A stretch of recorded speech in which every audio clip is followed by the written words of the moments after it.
Guys, if you're following along, I think it's time to talk about what do we do in public here? How do we talk about this stuff? How do we expose it? That's what I'm doing. I have a few people say, you know what, I'm on board with what you're doing, but I don't want to say anything. It's like it's kind of scary to expose it. My name is Dan Paulson. What I want to do is talk to a friend of mine, and this needs to be talked about among all of us, though. Bernie has commented a couple of things here recently. Let me just read those, and I'll take it from there. Somebody else made another comment that I want to put in here.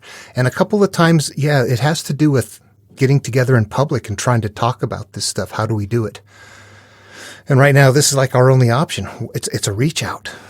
Yeah, okay. Bernie, what do you got going on here? Okay, so I don't want to go through the entire story that leads up to this, but he's responding on a video where it was the one about the Pharisees. Yeah, this is kind of the issue. We've got people in public, Christians, we're working with material, we're looking for information through here that is not what they're about, and we're intermixing right here. We're doing something in plain sight that is not really intended to be in plain sight, honestly.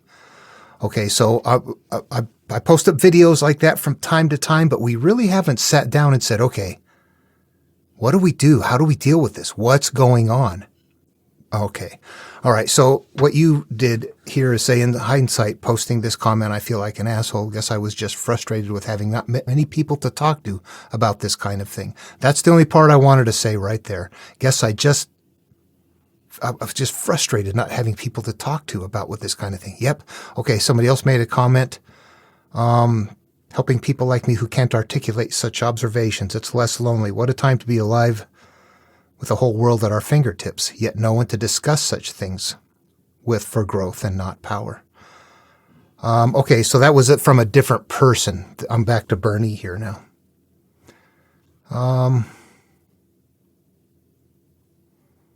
You commented down here, I think that the information age with the internet and everything is a great tool, but at the same time is a big source of inhumanity when people use it for the wrong reasons. I think that it hinders critical thought because we don't have to remember things, and people put too much trust in what they read on Google or wiki pages. I think it was Plato who said the books made people dumb. I wonder what he would say about the internet. And I know what you mean when you say you were talking to somebody else. When you try to point things out. Someone brought the subject of religion to me up the other day and I asked what was unknowing to me an offensive question, and was in turn insulted for it. I wasn't trying to shit on his views and was being civil. My take is you can learn a little from everyone. Some people just have too much vested emotional interest and really get upset when confronted with new ideas. Okay, yeah, we need to talk about something because there's something bigger going on. It's not going to work. We're not going to talk with them. You can't. You mentioned in another comment, yeah, you thought that brain type was a factor. And you know what? We just have to go there to begin with, because I have thought about this and thought about this and thought about this. I came from a place where I had to take this path, so I became very comfortable with understanding what the pathway was. And then parallel to that, I start finding out that there's some kind of weird stuff in the material. I find that the pathway that I need to take for healing is actually in the material, that I'm supposed to use something in here to escape. Let's get into it. Humans evolved. If you look at humans right now, you're going to see that people don't think alike. You're going to find different kinds of people in certain areas that have very similar thought processes. Birds of a feather flock together. But it's not just upbringing. It is also people that are like, I like engineering and I have this mechanical kind of brain. They get together and do engineering. I like all kinds of, hunting and fishing and monster trucks and all kinds of stuff like that. That's another group right there. There are people that are like, nope, I'm going to go off and adventure up in the mountains and, jump wingsuit out of the hills and all that kind of stuff and, pave new grounds. And there's other people are like that. It's crazy. We start seeing variation, but if you look and step back far enough, you see that there's, within those variations, some of those groups are really huge and some of those groups get smaller and smaller. The groups that are really the adventure groups get smaller, the engineering groups are smaller. The largest group really is more one mind type. Okay, let's try to talk about why that would be. If we're evolving as a species and humans, over time there would be these modifications that happen. And the modifications would help the group become a more aware entity by being a group of different brain types that this group is somehow optimized to. Yeah, the largest part of the group is who? The people that like to hunt and fish, the hunters, the foragers, the ones that reproduce, that don't want you to stop reproducing, the ones that want everybody to have children all the time, all the time, all the time. Yeah, this is the engine of continued existence right there that's in place at that time. That's what's happening. However, that group's wild. It needs to be controlled. So it has within it, there are, how many of us know people who have children? I've observed mothers with children that really don't care about their children. Other mothers who care about everybody's children. It's like, this is more of a group thing. Lots of people to have kids, but there's certain nurseries. Why would a mother not want their child while other people do? There's something different in the way we think that what we do. And, you just think about that. I think on very small scales, it's not evident. It wouldn't be. There would be too few people. But as the groups get bigger and bigger and bigger and it becomes a civilization and you have to do something different besides just sitting around all day, that's when different things have to start coming into play. There's work that needs to be done. There's kids that need to be taken care of. And kids are hard to come by as well. So you're really focused then on creating children. And just look at all of the art from back there, all of the phallic symbols from everywhere. And it kind of gives you the idea that it was pretty important to try to have kids because, boy, it was tough. Infant mortality, things like that. So this group is out there roaming around like a bigger thing. You got hunters, foragers, people that are reproducing, taking care of the kids, people that are off doing other things, exploring, hunting. We got to go, create a wall here to chase the animal, the bison down to jump a wall, whatever, things like that. You got to leave the kids behind, go to work, go do other things until they're old enough to come with you. And then there's going to be people that are, on the outskirts that are watching from a distance. You got to have other things going on. You can't just have a group with their head down here. You got to have your head up. This group has to have its head up. But if everybody has their head up, they're not getting anything done. So you guys all get to work. Trust us. A couple of us, we got an awareness. We'll keep our head up. We'll let you know. We'll warn you. Besides, since we can't stand being in there, we're the first one going to eat anyway. So I'm really going to pay attention. It's very critical for us. We get sensitive that way. That should be another quality, not just the brain type, but the fact that I don't like loud noises. I don't like changes. I don't like, it's like I like things kind of soft and quiet and mellow. I like nature sounds. I am also very jumpy, and I think that's personality. Boy, I've really worked on my childhood. Sometimes you would just get smacked. You didn't know when you were going to get hit. There's a part of that just might be childhood PTSD, that non-military related kind of stuff. But no, I don't think so. I think that if I'm sitting there and it's quiet and peaceful, and I hear suddenly a distant sound off in the distance, I'm not one that kind of goes, I wonder what that was. I'm one that goes, whoa, what was that? And I react to it. And I think that that's a part of the hypersensitivity. It's like, that's what you're supposed to do. If you evolved on the outskirts, you want to err on the side of safety. You don't want to sit there and be relaxed about things coming at you. You want to be, I think that's normal. I really do. A lot of times in my life, I've been in situations where people were like, man, what are you so jumpy for? People sneak up behind you and things like that and say, boo, I don't like that. I don't do that to people. It's like, you know what? I gotta know what's going on, and things that are surprising, somehow I react to them. And I think that that's just a part of the way you're supposed to be, except that now we're living today, we're not in the right environment. So it doesn't make sense to us. But if we take ourselves and put ourselves back in that environment, okay, that's the way I'm supposed to be. I'm not supposed to be like the others. I'm supposed to be like this. And there's not many of us. And we're living in a place where so the difficult thing is that as you get into the material, the people that figure out how to turn inward, that there's a few called, that somehow all of these factors we're talking about is part of that criteria. But at the same time, Bernie, I think it's important for me. You know what? You've seen me very quick sometimes when people say things on negative towards me, how quick I am to fire back. I have to rethink what I'm doing there. All my life, I have been that way. People say, yeah, you stupid, you can't, you this, you that. I functioned and accomplished by driving off of the negative. I had to push off the negative because I didn't have positive to grasp on. I was given a structure. I was very highly controlled, which was better than I don't even care what you do to get out, which would have been no control. So it might not have been the control you want, but at least I had a structure to work from. I can see a couple of things that were just really went the right way for me. It's almost like it's this accidental, you know what, you better make the most of what you got here, buddy. Okay, having said that, we can't keep doing that.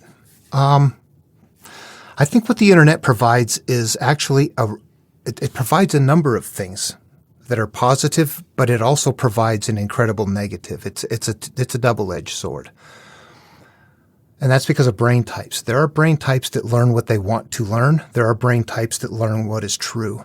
So for us that learn what is true, it gives us the opportunity to find what is out there. For people that just want to learn what they want to learn, they wire their brains at a faster rate than if the internet hadn't been there. Things would go much slower.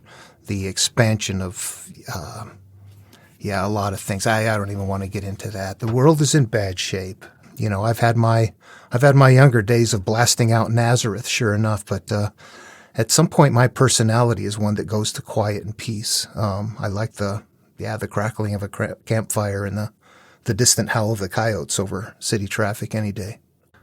What we are right here, we are the introverted feelers that could not stand being in the group. We have developed a sensitivity to noise and to this raucousness that we have to get away from. It's confusing in our mind. It's clatter. It drives us to the outskirts where we get away from all the things that we think are unnecessary. But what we've done is we've evolved to take on a very critical role, and that is to be the first line of defense and the outside observer of the group. The group is life lives off of life. Lions eat us. Other creatures eat us. And we're very fragile. You get a human out there by themselves and bye. You get a bunch of humans working together, you got a chance. And so that's what happens. But everybody does different things. You got somebody that's us. We're the observer. We have a higher, honestly, you're going to find, I'm sorry, this is tough. You're going to have a larger spatial awareness than other people have. And they're not going to know that. They're going to have a spatial awareness that's this big. They're going to think this is as big as it gets. And they're going to not understand that there is something. You can encompass what they believe, what they know. You already got that in your head, but you've got more in your head than they do. And there's nothing you can do to change that. You have to look at that and go, God, why'd you find a brick wall instead? You want to make progress? Yeah, I do. There you go. See if you can knock that brick wall down with your forehead. All right, so we're dealing with different brain types. In some way, you look at it and go, there's a majority of this, but what also, we got to put more into it. How do we evolve? Joy, fear. If we want joy all the time, we will get away from fear. At some point in time, an animal, when it's getting eaten, experiences fear and it runs. And when it experiences joy, it does that. The human evolves to the point that the mind gets to the point where you're going to die all the time, so it feels like you're always getting eaten. It's always there. It's right over you. This is a fear of death. Now, I've got this belief system over here that circumvents that fear. If a couple of people argue back and forth about the viability of that, who cares? Nobody gets anywhere. It's true. No, it's not. It's true. No, it's not. It's true. No, it's not. That's what years later. It's true. No, it's not. It's true. No, it's not. Nobody gets anywhere. When you start finding a template and find something different in there and find a pathway in here and find something that is encoded in it, that is something deeper than what, yes, it's there. No, it's not. Yes, you find something inside of there. With this being the carrier, all of a sudden, what do people hold on to it for? Fear of death. What are you interfering with when you find answers in the Bible? For them, you're looking for truth. They don't want fear. The material holds the truth for the seekers, while circumventing fear for the masses who don't. In a group, we could get together and keep this amongst ourselves. Today, those same brain types are out there in the same proportions, except now they're scattered and big and we don't understand it. And if you go talk to a brain type like that and say, here's what I've learned this. There is no person more hostile to me than a Christian that has that really kind of reactive brain type. When you start teaching how it really looks like Genesis all the way down to Revelation came from the Babylonian material. There's a kind of thing that comes at you that is different from other places. You're looking for answers. You don't want to get in anybody's way. You don't want to step on their stuff, but they're going to be not okay. And when you go talk to Christians that are in that mode, you know what you're going to do? You know what you're doing? You're not educating them. You're taking away what they use to circumvent the fear of death. You're threatening their life at a core level. Nobody's ever going to feel that up above. They're not going to think it cognitively, but that's the drive. The religion circumvents the fear of death. Take away the religion, what are you doing? That cause and effect is one that it's hard to understand. It's like trying to figure out where people are coming from, what makes us tick, and understanding then that is what makes other people tick as well. But that really the difference is going to be very deep emotional, and there's going to be some the mind that you're dealing with will not be reasonable. It will not be. It will be convinced of something and it will be angry. And if you don't agree, it doesn't have the cognitive skills to do anything more than to say you're an enemy. So at some point, you just don't even engage with that. They're not all like that. Okay, the ones that say things like that, or when we're talking about things. And of course, again, we're talking about a multiple of things here, though. It's not just, your day-to-day talking with people, but we're here on a YouTube channel. My interest has really been, at some point when I saw that template where it was and what I cracked into in Genesis, it was like, boom, that's the cornerstone right there that I want. Yep. Okay. But at any rate, okay, so what happens then as you're doing this is we're running into all of the different brain types. The exposure is there. Suddenly people can click on and go, yeah, you know what you're doing with that material? I don't like it. The channel is small and what I'm doing is it's very kind of quiet. Some people recognize it, appreciate it. Other people don't. You get, I don't really get atheists. Every once in a while I'll get an atheist that says something about, yeah, the Bible's a bunch of BS. And you realize that they see you using the Bible. They don't understand what you're doing. They think you're preaching. They didn't look at the video. Something about Genesis that wasn't, negative in some kind of a clickbait title or something like that. So it sounds like somebody's teaching religion, all right? But you click on and go, what is this? It's not religion. I get that. But there's a few people that click on and go, okay, I'm on board with this. And there's other people that click on and go, yeah, don't do that. The demonic, different terms like that come in. What are you doing? You're looking for answers. You're not telling anybody your stuff is wrong. It's a bunch of baloney. What you're doing is showing how honestly you're finding something in there which actually demonstrates something that's not just an accusation back and forth that can't be observed. This is observable, and suddenly it's like, whew, isn't that scarier territory? Long ago, what would we have done? You listen to us talk and communicate about this. You know when you're in a group that doesn't do this. And you know when you're in a group that does. And when you listen to somebody else talk, you can go, there's one right there. Because there's a different way that the individual communicates. Even sometimes the use of naturally metaphoric language. I said that kind of klutzy, huh? Somehow the natural use of metaphoric language. Yeah, I think that's always been a factor too. People have said that to me at times. You're weird. You say weird things. You say things funny. It's colorful. It's something. It's metaphor. You use it. I don't know what it is. It's just a part of, I don't know where that comes from. I didn't learn it. You just are you. Okay. I'm going off all over the place here, aren't I? I think when you run into people like that, you have to know that a Christian like that is actually, instead of helping them, what you're going to do is create hostility. I'm doing the same thing. I'm able to recognize in most cases when I see a comment that is loaded, it's very vague. I can kind of see where they're headed with it. And sometimes I lead it. Sometimes it's so quiet. I get involved in things repetitively or something like that just to demonstrate how it goes.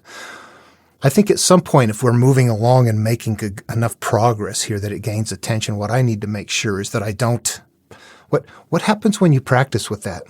Even if somebody says that you're doing it wrong, and you're like, oh yes, but there's a unity of something, and it's not going to work. What you're going to do is create this dialogue back and forth with one person trying to be nice and peaceful, but it's giving the other person a platform to hate. We're creating by adding to it. The left and the right balance have to stop.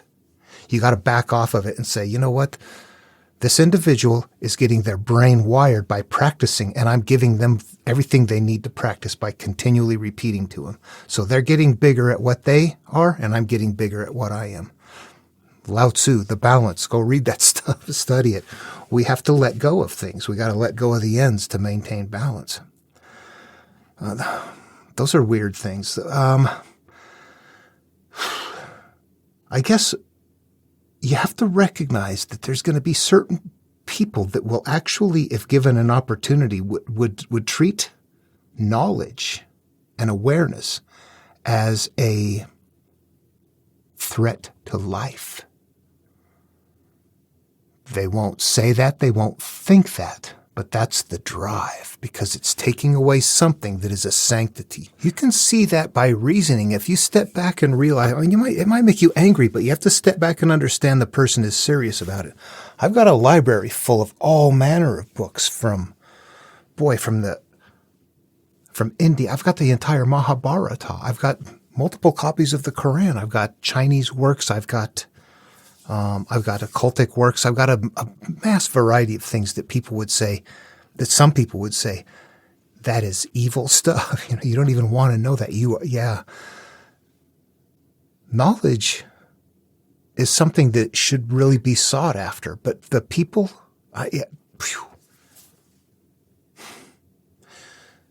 the other person doesn't want knowledge. They're over the material. They're carrying the material, but they're not opening it up. They're not seeing what's inside of it. Metaphorically, they're carrying the very ark that you're looking inside of, and you're showing them inside of that ark by this right here. What does that do? It doesn't work very well. Yeah, I think that we have to understand what we're doing is not for them. You have to save it for the people that are the other few chosen. And few chosen, that's that term for the brain type that, did you get here? Did you make it? Okay, yep, you're part of something that's a repeating system. Okay, so what are we looking at here, though? I'm going to call this a puzzle, a verbal puzzle that's weighted, but it's weighted in a certain way. What does that mean? It's weighted emotionally. Let's come up with an example. In Aesop's fable, The Tortoise and the Hare. You take that story and you run it out, and let's say that somebody believed it to be true and somebody else said, no, it's not true. We can pretend right there that there's somebody that doesn't realize that it's carrying a teaching. But when they both do, they realize there's something in there. They're both going to eagerly go, oh, what is the teaching in here? Really, when you look at that, you go, the most desirable thing out of that Tortoise and the Hare story is what the lesson is. That's what I want. That's the most viable thing out of that style of story. Now I've got a religious one that is weighted differently. It's emotionally weighted. It has a story that has a meaning that if a person accepts it, it makes them feel good. And another person might say, nope, I don't believe that. And this person says, yes, I do feel it. There's a meaning in there, but the preference is to hang on to what makes you feel good. The weight to the desire to the understanding is towards the emotional side of this structural puzzle, as opposed to what the meaning is. The meaning is truth, and it's not the religious part. So, conundrum. And moreover, it stays pretty inaccessible to the atheist as well. The reason is this. The Tao that can be told is not the eternal Tao. It's an inward path. The only person that's going to solve it is the person that understands that it's an inward path that must be played out that way. But we're in modern times, and this is really, really old stuff that we're playing through here. Okay, there's a backward sort of a thing. They are starting from a belief, and they reach out to whatever. Here's something that fits. Here's Professor so-and-so. Oh, yeah. Dr. so-and-so. Near-death experience so-and-so. Do you see these things right here? Prove what I'm saying. You're the person that starts off going, I don't know what's there. I want to see everything. Then you look at them and go, out of the 650 trillion data points, you've picked 4. We're not going to agree. They're not doing the same thing we are. You got to look at cause and effect and understand the deeper thing going on and understand this. Talking to that person isn't worth it. Don't. Yeah, you got to just back away and there's the guy that I did. I'll bring him in sometimes. You saw you saw that. Yeah, if you saw the thread, the repetitive nature of it, how really it is somebody who has a belief that God exists. They can't quite fathom the idea that what they said is a faith-based thing, and they can't admit to it. They continue to try to throw proof at it, but they use a verbal process that is really meant to confound and obfuscate the issue to make people that don't know any better go, wow. And if you read through it all, you'll see these double negatives all throughout the sentences. It's like, this is the most convoluted verbiage I've ever seen. But then the person, I don't get it. You didn't understand me. Then they repeat it in something this long. Wrong place to grow a cult. Okay, I don't know. Those are just trying to show what it's like. And that's not the person that is the hostile person. This is a different person. This is an apologetic. This is the apologetic person right there that thinks that they've got something that makes sense to them. And you keep telling them you're saying existence, therefore God. And how does it start? The comment was, God cannot exist if moral knowledge does not exist. That's what he said. So that's a negative right there. God does not exist if moral courage or moral knowledge does not exist. Why don't you just say God exists if moral knowledge exists? That's what he's trying to say. Right off the bat, he's twisting it backwards. It's like, dude, straighten that shit out. You're talking to the wrong damn person. But you know what? It doesn't matter. They function in their group. You have to recognize what's going on and go, whoop, move around this bubble. But there's something in there that they're all missing. And we have to understand that when we're finding something in there that they don't agree with it, yeah, there's no sense in doing it. You're not going to circumvent their thinking. They have to do it themselves. There will be people that are hostile. There will be people that don't even care. They'll just try a few things cyclically and then go off and go do it somewhere else where it's successful. There's ones like I've climbed with before that are like, I don't even care. I go to church and I go do my chores, and at the end of the day, watch my TV and I go to bed, and tomorrow I get up and do it again. You know, they don't get into all that stuff. There's so many different things, and we're trying out here in the midst of it all to hook up. We're going to be a target from all directions. Damn it. Yeah, we're into everybody's stuff, and you're going to get accused of being a Bible pounder, a theist, an atheist, numerologist, all kinds of weird things because people are not following what's going on, that there's a human life template that is in common everywhere. And that's a hard thing to see. It really is. It's taken me a long time to see it. And anyway, I wanted to say that because I appreciate your comments there. And you didn't say anything on there that upset anybody, not at all. I'm the one that caused that to happen, that whole thing right there. I ran into him on another channel and invited him over. So the comment was over there was exactly the same thing. There was no difference. So you can see that a person really doesn't get out of this. They've got a program that they run that is what they have, and they're very skilled at that program. And if you can't navigate that program, or you tell them I'm not even going to, they claim victory. Yay, yeah, you can't do it. Can't do what?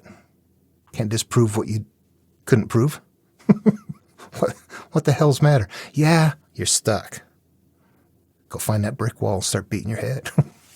Yeah, how we talk together here, I don't know. Anyway, I'll keep doing what I'm doing. I just wanted to say that because I saw your comments and they were significant enough there, plus a couple of other things were in there that I wanted to address. Plus it's like, yeah, we need to figure out how to talk about this in a way that's comfortable, and it's big. But we also need to maintain a reach out. And I think because society is the way that it is, this is our option. I think if somebody, the Aristotle comment, that was it. I see now in the memorization, as I'm going through the Bible and finding all of those numbers and the repeats of names exactly a certain amount of times, I realize I would only know that if I had that memorized. Or if I was using a computer, which I'm doing. That's the reason I know it now, because I don't have it memorized, but I've got a good memory that I just know how to address it. So it's very simple. So that's what he's talking about. If he knew this stuff, and then people later are like, you know what? I don't have the book memorized. I have it printed here. I don't need to memorize it. I can just read it now. Bingo. That's lost right there. Yep. And what he would say about the internet is probably, it's, he would say, you guys over-evolved. I want to talk something else. This is an observation that must have to do with brain types. This is also something that I get from where I sit, from kind of that same sort of people. There's this idea that if it wasn't for God, you wouldn't know how to act right. You would rape, pillage, burn. You would do bad stuff. You wouldn't know how to be a good person if it wasn't for God. This recent comment from this guy was stemmed on that very thing. He said that the reason we know, for example, as an example, the moral knowledge, we know not to beat our children for fun, is because God exists. Those are just really these outlandish claims that to me, but they're making them, and it makes sense to them, and you wonder why it makes sense to them. 10, 15 years ago, I was out at a local park here. I moved in for several weeks.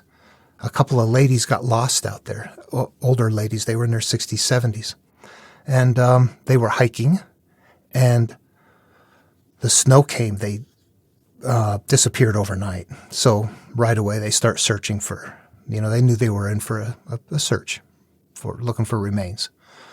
And so they found one by helicopter, and she was found way, way, so far away. It was like near the highway, way across the flow, so far away. It was like, what happened? These ladies would not have traveled that. Something has gone wrong. Something's gone wrong. Nobody's going to walk, that few people would walk over that, let alone a couple of elderly ladies. There's just no way. So it turns into a big thing, and I hear about it, and I go get involved in it. It was during government furlough. I had nothing to do. I had just climbed Mount Rainier. I was in great shape. The incident commander assigned me as a forward observer or a field observer. So I was able to just go out there with my spot and my radio and just walk around in there and try to put myself in their heads, which I did. And I was trying to figure out what went on out here, and I couldn't figure it out. And was looking, there was still a body not recovered. So that's what we were looking for. Anything, any sign, anything, looking for her. And one day as I'm out there, the fog moves in, and it's so thick you can't see anything. It's black and white. The terrain drives you. Okay, so these two ladies, they're older, they're ill-prepared. They go for a quick walk out there, leaving their dogs in the truck. They get off the trail a little ways. That storm moved in. They couldn't see the butte to move back. That terrain steered them. And why were they way over there? They wouldn't have walked that far, would they? Here's what happened. If you sit there in that quiet, in that mist where you can't see anything, you can hear cars way off in the distance going along the far canyon wall. One was found 3/4 of a mile from there. The other one was a half a mile. Nobody found her until after. She was found by helicopter too. The terrain was too difficult. They were going to crawl through there. Why? They faced something that we weren't. They were dying. They would go places we can't imagine. Interestingly enough, I have seen, I don't know where it is. I don't look for these anymore. There was like a couple of these YouTube channels that do like all these things on the Park Service, the nefarious things that go on. And they did one on this, and they made the whole thing sound like it was just some criminal activity thing. Yeah. Then I posted a comment on there correcting it, and they took my comment. They wouldn't let me post. I found some walking sticks, things like that. I brought them for the family and brought the whole story, and it brought relief to them in a tragedy. They were like, okay, this makes sense. And the hypothermia, don't feel it in the end. We can find some comfort in this, thank you. But then they insisted that the only possible reason that I was out there doing it is because the hand of God was guiding me. And they kept at that. And it was like, I had time. I cared. I just wanted to go help. So whenever you think about the reasoning process, it can be it's kind of weird. You could say at the same time, well, I don't go to church. I was on government furlough with this entire section over here with several hundred people on government furlough. Probably at least half of them go to church and we're at church on Sundays, and throughout the week we're, watching football and going fishing and doing things like that while these two ladies were lost. Why would you think that way?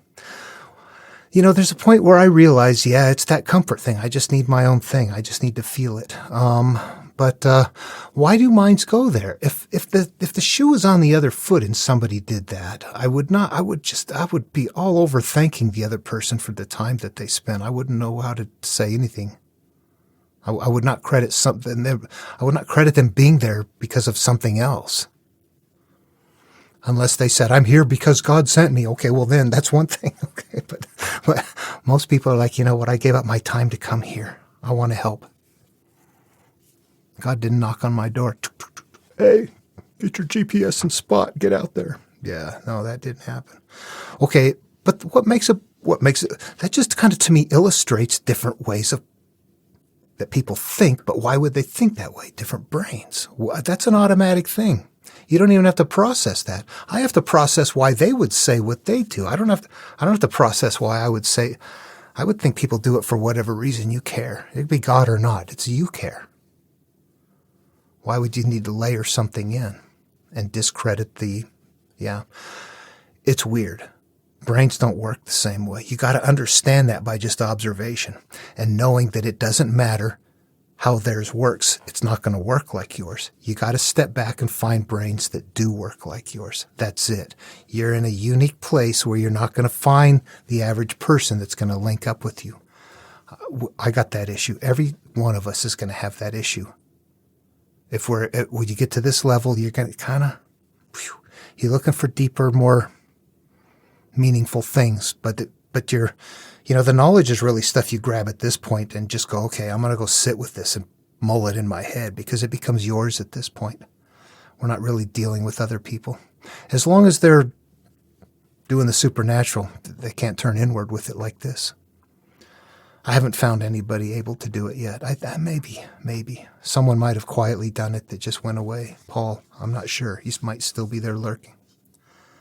But others that have not been able to, that come in and say, nope, I'm bringing God. I can't do God the way you say. I can't make it that higher awareness. So at that point, it doesn't work, even if they want to do other things. It's like, that's the way the template works. I'm sorry. I'm not telling you what to do. I'm telling you the way the stuff works if you want to engage with it. All right. Well, Bernie, hope this was helpful. I've had my own experiences in life that just things that make you sit back and go, I don't even know what to think. Yeah. There's a difference you have to recognize. You don't fit for a reason. But you got to figure it out. All right. Well, everyone, I hope this was helpful, and I don't mean to offend anybody. We're just trying to figure things out for those of us that have something else going on. All right. Take care. See you in the next video.